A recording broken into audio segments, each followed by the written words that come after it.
Bonjour Bruxelles, j'ai rendez-vous avec Carles Puigdemont, l'ex-président de la Catalogne, qui s'est enfui après l'échec du référendum déclaré illégal par l'Espagne. Il rêve d'une Catalogne indépendante dans une Europe renforcée. Et tout cela dans Uncut, comme toujours, sur Euronews. Carles, comment ça va? Ça va relativement bien, mais ça va quand même, ça marche. Il y a quelques jours, tu as déclaré que l'indépendance de la Catalogne serait une chance pour l'Europe. Ça veut dire quoi? Oui, de la façon dont les Catalans essayent de réussir à devenir une république indépendante, ça c'est la chance de l'Europe. Parce que peut-être, je ne sais pas si ce serait la première fois, mais quand même, réussir à exercer le droit à l'autodétermination en renonçant à la guerre, à la violence, et en laissant la parole aux citoyens, ça c'est une façon dont nous croyons que ça renforce les valeurs européennes. C'est la démocratie, en fait. Et surtout relié à ce qu'on peut dire en anglais le new empowerment des citoyens, aussi relié aux opportunités de nouvelles technologies. C'est une sorte d'opportunité pour peut-être surmonter ce malheur qui parcourt l'Europe entre beaucoup de citoyens en concernant la politique. Alors, j'avoue franchement que je ne comprends pas toujours pourquoi la Catalogne doit être indépendante. Qu'est-ce que ça veut dire être catalan qui est différent d'être espagnol? Mais si on essaye de comprendre le mouvement catalan à partir d'un point de vue identitaire ou de le débat classique des nations-États de la fin du XIXe siècle, bien évidemment, ce n'est pas possible de comprendre. Parce que les raisons identitaires étaient déjà présentes il y a 40 ans, quand il n'y avait aucun député pour l'indépendance au Parlement catalan. Ce sont des autres raisons qui ont à voir beaucoup à la façon dont on veut vivre en démocratie et la façon avec laquelle on veut gérer nos efforts et avoir dans nos mains les outils pour mieux contribuer au développement de notre société et aussi du monde. Et après 40 ans de la Constitution espagnole, on peut bien dire qu'il y a beaucoup encore de choses à corriger et que toutes les évidences montrent que c'est quand même très difficile de le faire dans le cadre de l'État espagnol. Oui, mais par exemple, quand le nouveau chef du gouvernement espagnol, Sanchez, propose aux Catalans une nouvelle discussion, négociation même, sur la Constitution espagnole pour l'améliorer, pas dans le sens de l'indépendance, mais pour améliorer la Constitution dans le sens d'un plus grand fédéralisme espagnol, disons-là comme ça. Vous avez allé beaucoup plus loin de ce qu'a exprimé le Premier ministre. Il a dit uniquement de parler d'un référendum d'autogouvernement. Mais pour faire quoi exactement? Bien sûr, on a essayé déjà ce parcours.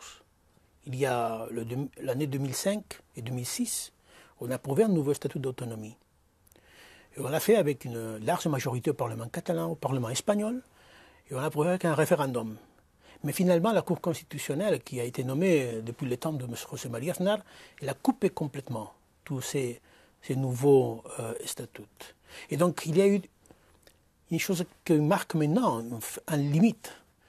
À partir de la sentence de la Cour constitutionnelle, on ne peut pas aller au-delà de ça.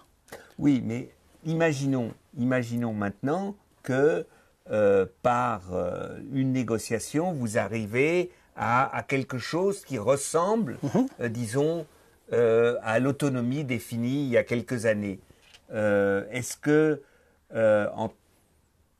disons, la majorité du mouvement catalan, ou toi, vous direz, on peut aller dans cette direction? Parce que, franchement, l'État espagnol n'approuvera jamais, d'après moi, pour des bonnes ou mauvaises raisons, ça c'est pas à moi de dire, l'indépendance de la Catalogne. Tout d'abord, c'est vrai que tous les États qui sont confrontés à une situation comme telle, ils ont pensé le même. Jamais on va prouver ça, mais finalement, quand même, il y a eu des indépendances. Mais vous avez raison de dire, est-ce que l'indépendance, c'est la seule solution? Mais évidemment non. parce qu'on a essayé, dans tous ces 40 ans de constitution européenne, de constitution espagnole, on a essayé de tout faire, sauf l'indépendance. On n'a pas réussi. Mais finalement, soit qu'il soit, ce que doit être absolument sur la table, c'est que la décision appartient aux citoyens de la Catalogne. Ce n'est pas une décision que peuvent prendre des gouvernements ou même des parlements. Il faut que les citoyens de la Catalogne puissent dire oui ou non et se mettre d'accord à gérer les résultats. Oui, d'accord. Mais imaginons. J'imagine. Hein, on peut imaginer. Imaginer beaucoup. Hein, on peut déjà imaginer. Imaginons qu'il y ait une négociation et que vous tombiez d'accord. Et que dans le cadre de l'Espagne, il y a une redéfinition de l'autonomie de la Catalogne ou même des régions et que le gouvernement de Catalogne et le gouvernement espagnol proposent que ce que vous êtes mis d'accord soit soumis à un référendum en Catalogne. Vous soutiendrez une telle perspective? Ça dépend du contenu. C'est-à-dire, est-ce qu'on est prêt à parler de ça, d'échanger de projets avec le gouvernement espagnol, c'est-à-dire un projet de l'indépendance ou un projet d'une sorte de devolution max ou de fédéralisme qui toujours a été annoncé mais jamais accompli. D'accord. Donc un fédéralisme à l'Allemagne, oui. Par exemple. Si on était dans le cadre, il y a 40 ans, d'un fédéralisme à l'Allemagne, on ne demanderait pas aujourd'hui l'indépendance.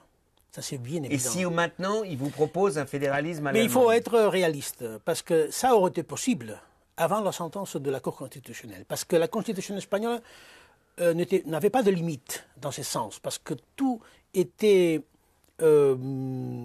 la responsabilité, selon la Constitution, le débat politique.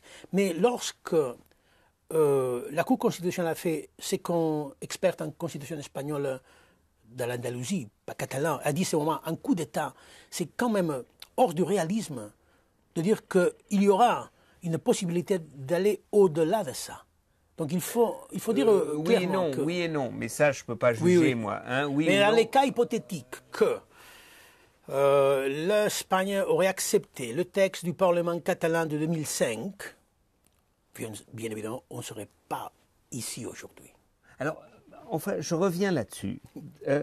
Pour toi, c'est quoi être catalan? Pour moi, être démocrate. On ne peut pas. Mais non.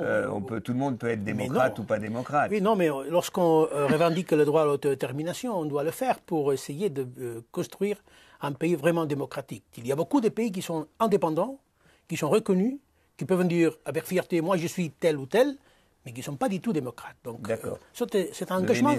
Ce sont des engagements démocratiques.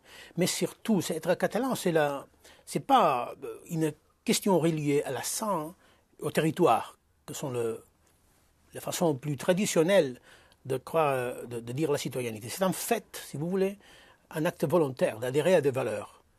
Qui peut être catalan? Ce n'est pas qui est catalan, mais qui peut être catalan. Il s'agit de ça, parce que la Catalogne, c'est un mélange depuis des siècles. Les 70% de gens ont le père ou la mère, ou les deux, avec des racines hors la Catalogne. Et on veut continuer comme ça parce qu'on sait mais attends, mais c'est catalan, Mais ça s'est développé en Espagne. Vous pouvez continuer à être démocrate, mélanger en Espagne. Mais non, c'est pas vrai. Parce qu'il n'y a pas une vraie séparation des pouvoirs en Espagne. Il faut le dire. C'est autre chose. Non, c'est la démocratie. La démocratie s'est fondée, par exemple, sur la séparation des pouvoirs, sur l'indépendance de la justice, sur le fait que finalement, la volonté du peuple, ce n'est pas une invention des Catalans, c'est dans le cadre de la Carte des Nations Unies. La volonté du peuple, c'est le fondement du pouvoir de l'État. Attends, que tu fasses partie d'un mouvement qui dit « je veux améliorer, je veux faire de l'Espagne une vraie démocratie ». Je comprends, mais pourquoi ça doit être une vraie démocratie qui ne peut être que la Catalogne? C'est ça que je comprends pas. Parce qu'il y a 40 ans d'expérience. Si vous posez ces questions 40 ans avant, après la mort de Franco, on a arrivé à un accord avec tout le monde pour rédiger une constitution, c'est évident. On doit essayer de le faire ça.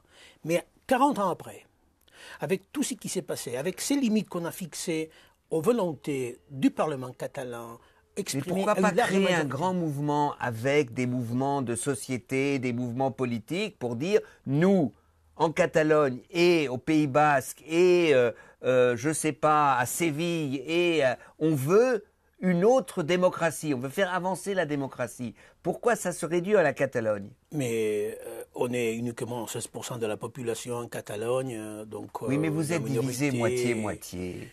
Vous êtes divisé moitié-moitié. La majorité des gens à Barcelone ne veulent pas l'indépendance. Vous allez faire comment? On va Et voir. alors, moi, je vais vous dire un truc. Et alors, le Barça, il va jouer où? C'est une grande question, c'est ça. Le Barça va jouer là où il voudra.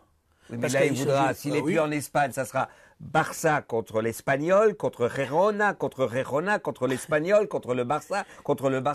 Ça C'est n'a pas aucun le- sens. C'est pas le premier cas d'une équipe qui joue dans une compétition d'un autre pays. Vous allez me parler de Monaco, là. Non, Ouais. et d'Andorre, si vous voulez. Andorra, oui, mais Andorra, il joue. Enfin, Andorra, c'est... Oui. et- Non, vraiment, le football, c'est une affaire de business. Qui est le plus intéressé que le Barça joue à la Ligue?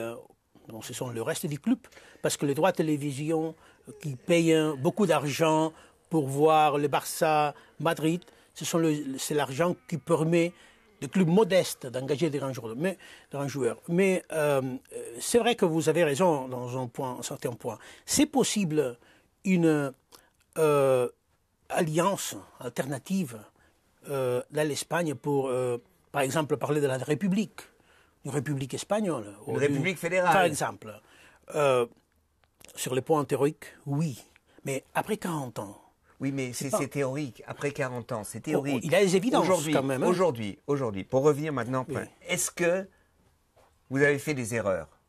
Mais bien sûr qu'on n'est pas parfait. Non, mais c'est pas d'histoire de parfait. Quelles erreurs? Parce qu'on voit qu'aujourd'hui, la situation est bloquée. Mais par rapport à la division, il faut dire clairement, toutes les sociétés démocratiques ont des débats profonds. Et ce n'est pas un danger, ça. Le danger, c'est ne pas les régler de façon démocratique. Parce que tout le monde a ses idées. Surtout quand il y a des sujets importants. Importants comme ceci, évidemment, l'indépendance de la Catalogne. Ça ne pas veut dire qu'il y a une confrontation civile. Ça veut dire qu'il y a des opinions partagées et que la seule façon de connaître réellement s'il y a une majorité ou non pour l'indépendance, la seule façon, c'est d'accorder une consultation. Et si l'État espagnol continue sur sa position, pas question de faire un référendum sur l'indépendance. Ça va durer combien de temps, cette histoire? On va voir parce que il y a un an du référendum, le gens est là. Ça, c'est du réel. Il y a plus de 2 millions de personnes qui soutiennent encore l'indépendance de la Catalogne. Et c'est finalement l'État qui n'a pas pourtant, pour l'instant, la force politique de proposer un nouveau statut d'autonomie, parce qu'il y a une petite minorité en Catalogne au Parlement qui demande ça, mais finalement, s'il réussit à convoquer un référendum, on se va de mettre d'accord à gérer les résultats.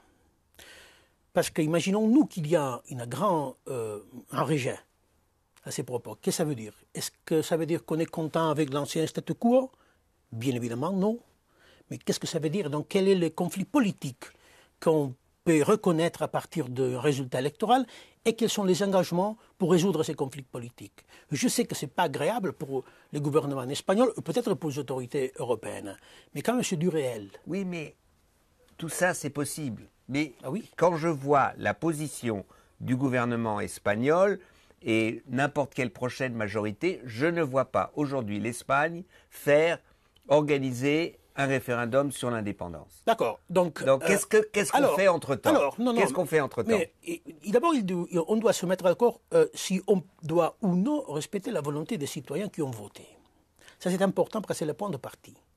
Si finalement, il y a un référendum sur un nouveau statut d'autonomie, il y a un rejet clair à la proposition du gouvernement espagnol, comment on doit interpréter ça? Et comment on doit gérer ça? Alors, premièrement, est-ce que vous allez négocier pour savoir un nouveau statut d'autonomie? Il n'est pas sous la table. Non, il n'y a rien si sous la table. Je suis Sanchez, je vous propose maintenant une négociation. De nous rencontrer. On ira à la rencontre. Ah, bien sûr. Mais on doit aussi revendiquer notre position. De dire, OK, ça c'est finalement votre projet pour la Catalogne. Finalement, parce que ce sera la première fois depuis beaucoup d'années qu'on voit une position claire. Mais voilà notre position. Et alors, on doit travailler sur ça de façon loyale. de respect mutuel. Parce que j'insiste, même si c'est un projet difficile, que ne plaît pas aux autorités espagnoles, Ou ne plaît pas, on ne convient pas. ne convient pas aux indépendantistes catalans. Bon, et en tout cas, Et il faut en parler. Il faut en parler. Et se reconnaître mutuellement. Parce que, pour Oui, l'instant, on mais est ça- traité comme un criminel. Oui, Donc non. c'est quelque chose à évoluer, quand même. Parce qu'il peut y avoir à la table une qui représente une certaine autorité et une autre qui représente un Ça veut dire que criminel. la condition d'une vraie négociation, pour vous, c'est d'abord une amnistie ou une mise en... pour que tous ceux qui sont en prison puissent d'abord sortir. Non, je ne dis pas ça. Je dis que les conditions pour avoir une vraie négociation, un vrai dialogue, doivent être un plan d'égalité. C'est-à-dire que ce n'est pas acceptable d'avoir D'accord. des gens en prison. On est d'accord. C'est comme ça. Notre discussion est terminée.